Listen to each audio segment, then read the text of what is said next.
I let my daughter read my remarks the other night, and I had typed the words, "Thank you for that gracious introduction." She said, "How did you know it was going to be gracious?" That's what you get for living with a 17-year-old editor. I want to thank Dean Norton. I want to thank Chancellor Allen. I want to thank Samir for hosting this event and the University of Mississippi. It takes a special kind of bravery. Can you guys hear me? It takes a special kind of bravery to invite this many magazine people down to a place like Oxford. And so I salute you for that. When I was growing up in suburban Chicago, reading Faulkner and listening to the Delta Blues, it never occurred to me that my very first visit to Mississippi would be to talk about magazines, much less to talk about what a magazine is today in the digital age. So I'm glad that you've had a couple of beverages and are prepared for this. I have to say that, as I mentioned, that when I was growing up in Chicago, we had magazines in our home. Magazines are, as John Micklethwaite, the editor-in-chief of The Economist, once said, America is the home place of the spiritual home of magazines, and since John is a Brit, he must know what he's talking about. But it's also good to point out that even today, 92% of adult Americans read magazines. So, of course, we had magazines in our house. My father read Time. He was a liberal Republican at a time when there were liberal Republicans. And in fact, just to give you this, sort of historical perspective on this, our local congressman at that time was also a liberal Republican. He was a young man named Donald Rumsfeld. And my mother at the time read Red Book, a magazine that at that point was enjoying a special moment of glory under Cy Chesler. My sisters read 17, and of course I read Boy's Life until I gave it up for Rolling Stone. So, but I still have to admit that even though we grew up with magazines, Muddy Waters and Howling Wolf were a bigger influence on me than Henry Luce and Harold Ross. Later, of course, as Jacob pointed out, I managed to combine my affection for both music and magazines by actually going to work at Rolling Stone, which, as a matter of fact, was named for a Muddy Waters song. So why am I taking you on this little, historical trip, this trip down memory lane? I'm talking about a moment in time when magazines played a special role in American life, and some people think this role for magazines is gone for good. It's not just, it's not, I want to talk about this moment not just because, as Faulkner once said, the past is not even past, but even because even then magazines were changing. Even then magazines were being transformed as they are today. Helen Gurley Brown, who recently passed away, was transforming Cosmopolitan. Robert Manning, who recently passed away, was transforming The Atlantic. Even then, the business of magazines was changing. Even then, magazines were going through what we now call disruption. And to prove that, I'm just going to mention 6 words to you. Life, Look, the Saturday Evening Post. Challenged by a relatively new medium, television, these magazines collapsed under their own weight. And yet, when they went under, no one, as so far as I know, I was a little young then, but no one, so far as I know, immediately announced the death of magazines, much less the death of print. Yet, just last week, when a venerable print publication succumbed to the ravages of time, the cry immediately went up that that was it for magazines, that nobody near 30 read and print anymore, that the notion of a magazine, a collection of stories and images gathered by a small elite group for a large mass audience, that notion of a magazine was doomed in an age in which information and entertainment is available at the flick of a button. Now, I know I'm preaching to the choir here when I say it just ain't so, but I'll say it anyway. It just ain't so. As I mentioned earlier, 92% of American adults read magazines. 96% of adults under the age of 25 read magazines. In fact, young adults are more avid readers of magazines than older adults. In fact, 72% of American teenagers read magazines. And the audience for magazine media continues to grow. The combined print and digital audience for magazines grew by 4% from 2010 to 2011. Consumers spend more than $300 million a month buying magazines at the newsstand. Advertisers still spend $20 billion a year on magazines. And finally, are you really going to tell me that as Newsweek goes down, Glamour, Good Housekeeping, and Better Homes and Gardens are right behind? It just ain't so. I want to tell you about something that used to happen to me when I was at Rolling Stone that sort of illustrates this. After a while, I began to run into people I knew I'd gone to college college with, and they'd ask me what I was doing, and I'd tell them I'm working at Rolling Stone. And they would immediately say, well, nobody reads Rolling Stone anymore. I don't know what that says about my friends, but that's what they would say to me. In fact, I read an article a couple of weeks ago in a British newspaper, I think it was a Telegraph, that said the same thing. Nobody reads Rolling Stone anymore. The puzzling thing was and is that Rolling Stone has and had, and it does have, a circulation well over 1 million and a readership near 10 million. I mean, somebody's reading the thing. So the plain fact of the matter was my friends had gotten old. At least they'd gotten past 30, and they'd been replaced by a new generation of readers. And they were generalizing from their own experience. They no longer read Rolling Stone, so they assumed nobody read Rolling Stone. We call that anecdotal evidence. We call that bad evidence. But the plain fact of the matter is that magazines are like that club Yogi Berra. This is actually something Yogi Berra is supposed to have said about a club. Nobody goes there anymore. It's too crowded. I suppose that we should start saying nobody reads magazines anymore. They're too popular. The problem is when people talk about magazines, they don't know what they're talking about. I don't mean newspaper reporters and media critics don't know what, I mean, they don't know what they're talking about. I mean, a lot of them actually don't know what they're talking about, but I mean, I don't just mean the people who write about the business of media. I mean everyone. I mean readers, editors, publishers, advertisers. I mean the people in this room. We don't know what we're talking about when we talk about magazines.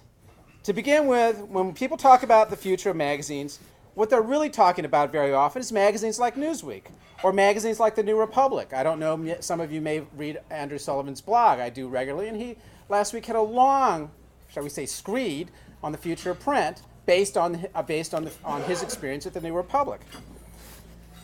People talk about magazines, they think about magazines based on the future, on the state of magazines like The Atlantic or Harper's, both fine magazines. But the plain fact of the matter is that most magazines, the vast majority of American magazines, read by the vast majority of American readers, are not like that at all. What most magazines publish is not political commentary or narrative journalism, but service and lifestyle journalism. What most magazines publish is photographs of frocks and sofas and impossibly attractive men and women. Content that for most readers, and yes, advertisers, still works only in print and sometimes in that most print-like of digital platforms, the tablet. But that's only part of the problem. The problem is that when people talk about magazines, magazines in print, magazines online, on tablets and smartphones, they can't tell you what a magazine is. If we went around this room right now and asked everyone here to explain what a magazine is, to define the word magazine, we'd have enough answers, and very different answers, to fill Samir's blog for a very long time to come. I know this because we recently ran this experiment at ASME and MPA. As some of you know, Mary Berner, the magazine publishing veteran, was recently named the president and CEO of the MPA. Now, ASME and MPA share offices, and like any good relationship between an editor and a publisher, Mary's office is on one end of the floor and mine is on the other. So anyway, when Mary was first talking about coming to MPA, she began to talk to people. She asked them a very simple question. What is a magazine? She asked me the same question. And some of the most popular words people use to talk about magazines were, and this is one word I use, curation. Other people use the word branded content. Other people use the word community. I think those were the most popular phrases. I don't want to sound too much like Joe Biden here, but what the hell is that? Curation, branded content, and community, that's what a magazine is? Curation is a fancy word everybody uses these days. As I said, I use it. I guess the word editing isn't fancy enough, but what isn't curated? Museums are curated. Store merchandise is curated. Newspapers are curated. It looks even like my dog curates his toys. Curation is a meaningless term as far as I'm concerned. Branded content, this is a term that is especially popular with publishers. Editors often talk about the brand too because we know that a magazine now is more than the editorial product. I remember the days when we hated saying the word editorial product. Now it's, choice between branded content and editorial product. I'll take that editorial product any day. But anyway, I don't know if branded content is going to catch on in magazine newsrooms. But I do know this. American Idol and X Factor are branded content too, and they're not magazines. Community is a term that's a little harder to dismiss because we all know that one of the things that make magazines special, in fact unique, is the connection between the magazine and its audience, between the editor and the reader. But still, what is it about the magazine community that distinguishes it from the community that surrounds, say, the New York Times, the Oxford Eagle, Harry Potter, the Harry Potter books, or Halo 4? So, you know, ASME and NPA, we actually decided we're going to write a definition of magazine. We want to define what a magazine is, not what it's not. Now, you may still say, well, everybody knows what a magazine is, and you would be right if you were talking about everybody before the first commercial web browsers were introduced in the mid-1990s. Because since then, and now I know I'm being a little redundant here, but since then, nobody knows what a magazine is. Is it that thing that's printed on paper, bound with staples or glue? Can a website be a magazine? Editors are excited about the tablet because tablet magazines echo the magazine experience in print. But what about smartphone apps? What about conferences, events, e-commerce? Are they magazine too? Imagine air quotes around magazine. Are they magazine too? In other words, how do we define magazine in a world in which a magazine or some version of the magazine can appear in print or on digital platforms, and in which the business model for magazine publishing is no longer defined solely by advertising and circulation? Even perhaps, especially at a conference like this devoted to the power of the print in the digital age, answering this question is key. So the first thing I did, so somehow this became my responsibility to write a definition of magazine, was to look for old definitions of magazine. I looked at dictionaries, I looked at encyclopedias, I admitted I did a Google search. I looked at journalism textbooks, I looked at magazine histories, I talked to practitioners, I talked to editors who'd worked both in digital as well as in print. Jamie Pallo and I went through this process a few years ago, and I went back to some of the work that we had done when we were looking at developing new National Magazine Awards for digital media. Of course, I found some definitions in dictionaries. I found some definitions in Wikipedia. Most histories, I'm not that proud. Most histories of the magazine simply take the magazine as a term for granted. I even looked through the American magazine, a book that ASME published more than 20 years ago, a really beautiful book that ASME published when John Matt Carter was president of ASME. I expected to find, at least in that book, some attempt to describe the special characteristics of a magazine. But again, the assumption that everybody simply knew what a magazine was reigned supreme. Again, everybody knew what a magazine was until about 1994. Now, I could go through everything I found and everything that everybody told me. I'm sure if I'd had the chance to use PowerPoint tonight, I'd be doing that right now, but you guys are much luckier than that. So let me just tell you about 3 conversations I had.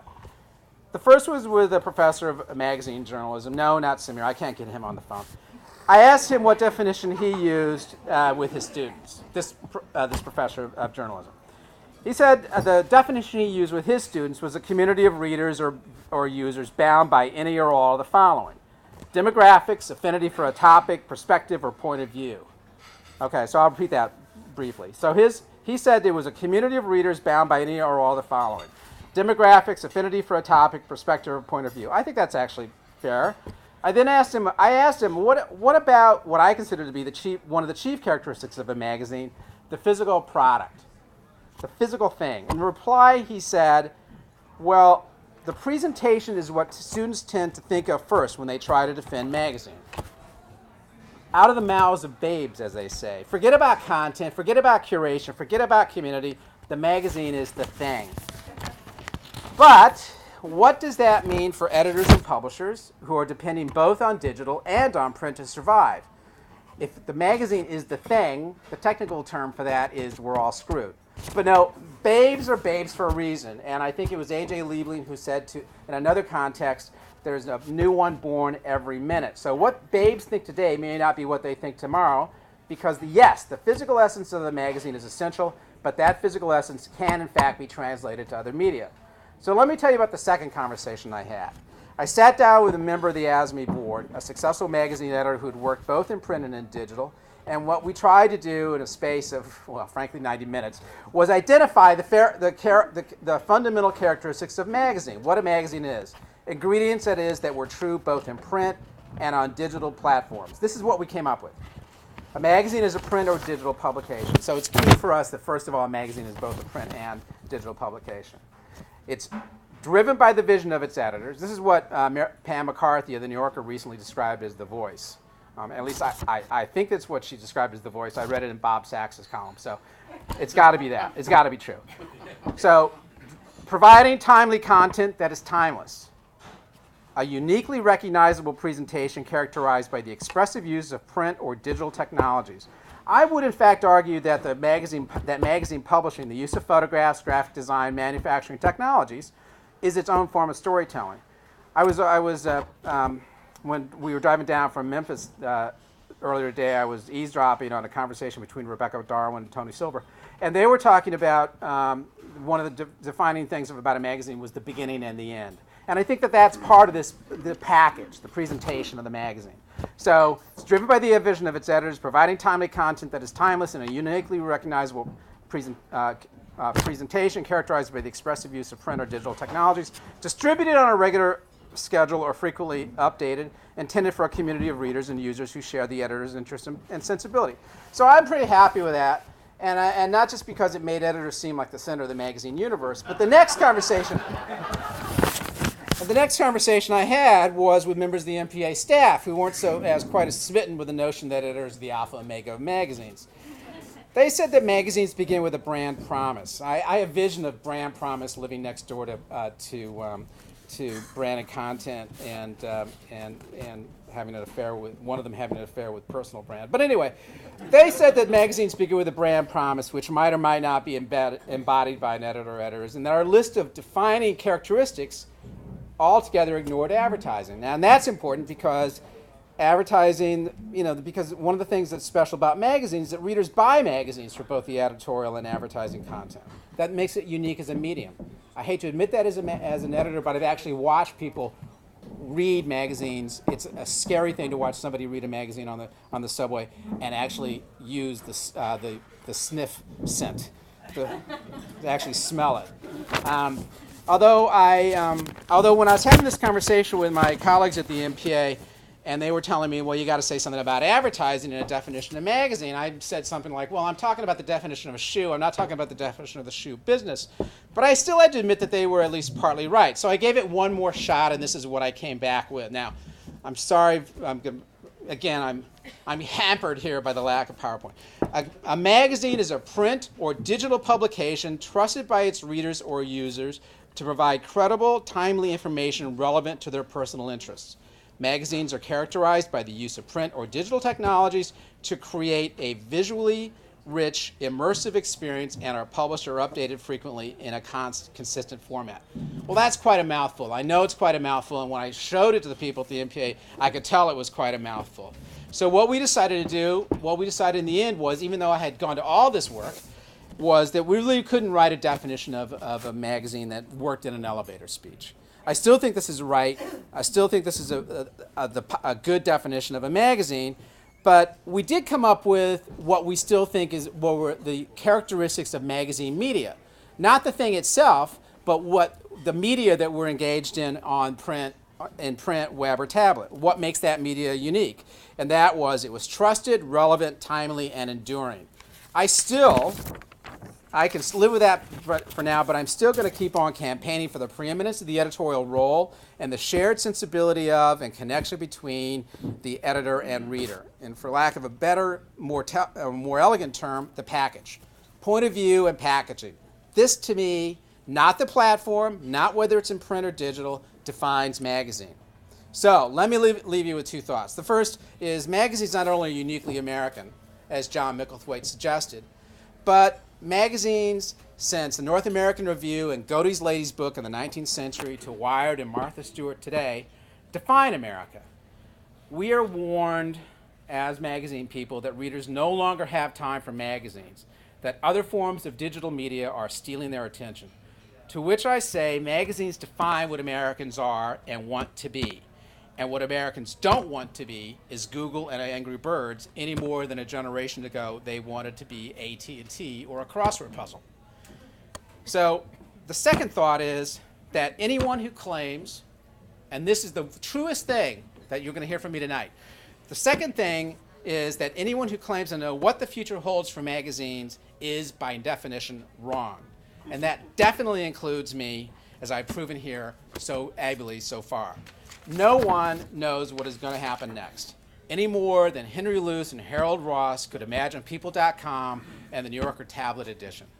But it's a lot of fun to talk about magazines, and I hope you haven't minded listening to me do just that. So thank you very much.